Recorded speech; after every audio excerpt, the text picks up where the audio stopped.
ರಾಷ್ಟ್ರೀಯ ಸ್ವಯಂ ಸೇವಕ ಸಂಘಕ್ಕೆ 100 ವರ್ಷ ತುಂಬಿದ ಹಿನ್ನೆಲೆಯಲ್ಲಿ ಭಾನುವಾರ ಲಕ್ಷ್ಮೇಶ್ವರದಲ್ಲಿ ಗಣವೇಷಧಾರಿಗಳ ಬೃಹತ್ ಪಥಸಂಚಲನ ಅದ್ದೂರಿಯಾಗಿ ಜರುಗಿತು.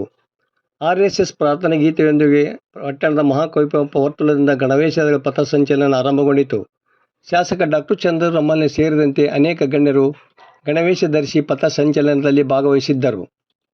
ಬಸ್ತಿಬಂಡ, ವಿದ್ಯಾರಣ್ಯ ವರ್ತುಲ, ಕುಂಬಾರವಣಿ, ಹಳೆ ಪೊಲೀಸ್ ಠಾಣೆ, ತಹಸೀಲ್ದಾರ್ ಕಚೇರಿ, ದೂಧಪುರಂ ದರ್ಗಾ, ಬಜಾರ, ಸೋಮೇಶ್ವರ ಪಾದಗಟ್ಟಿ, ಪುರಸಭೆ, ಶಿಗ್ಲಿ ಕ್ರಾಸ್, ಹೊಸ ಬಸ್ ನಿಲ್ದಾಣ, ಸರ್ಕಾರಿ ಆಸ್ಪತ್ರೆ, ಪರ್ವತ ಮಲ್ಲಯ್ಯನ ದೇವಸ್ಥಾನ, ಹಳೆ ಬಸ್ ನಿಲ್ದಾಣದ ಮೂಲಕ ಸಂಚರಿಸಿ ತೋಂಟದೇವರ ಮಠಕ್ಕೆ ಆಗಮಿಸಿ ಸಮಾಪ್ತಿಗೊಂಡಿತು. ಗಣವೇಷಧಾರಿಗಳ ಪಥಸಂಚಲನಕ್ಕೂ ಮುನ್ನ ಎಲ್ಲರ ಮನೆ ಮುಂದೆ ನೀರು ಚುಮುಕಿಸಿ ರಂಗೋಲಿ ಬಿಡಿಸಲಾಗಿತ್ತು. ಪಥಸಂಚಲನ ಬರುತ್ತಿದ್ದಂತೆ ಸಾರ್ವಜನಿಕರು ಪುಷ್ಪವೃಷ್ಟಿ ಮಾಡುವ ಮೂಲಕ ಹಿಂದುತ್ವ ಮೆರೆದರು.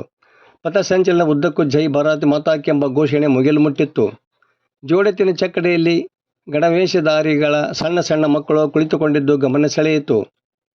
ಇನ್ನು ಚಿಕ್ಕ ಚಿಕ್ಕ ಮಕ್ಕಳು ಗಣವೇಷಧಾರಿಗಳಾಗಿ ಗಮನ ಸೆಳೆದರು. 9 ತಿಂಗಳ ಪುಟ್ಟ ಮಗುವೊಂದು ಗಣವೇಷ ಧರಿಸಿದ್ದು ವಿಶೇಷವಾಗಿತ್ತು.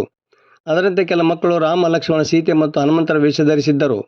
ಪಥಸಂಚಲನ ಜರುಗುವ ಹಿನ್ನೆಲೆಯಲ್ಲಿ ಇಡೀ ಪಟ್ಟಣ ತುಂಬ ಕೇಸರಿ ಬಂಟಿಂಗ್ಸ್ಗಳನ್ನು ಕಟ್ಟಲಾಗಿತ್ತು.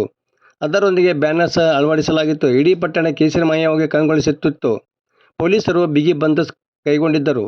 ವರದಿ ನಾಗರಾಜನಿಗೆ ಪ್ರಜಾಧ್ವನಿ, ಲಕ್ಷ್ಮೇಶ್ವರ.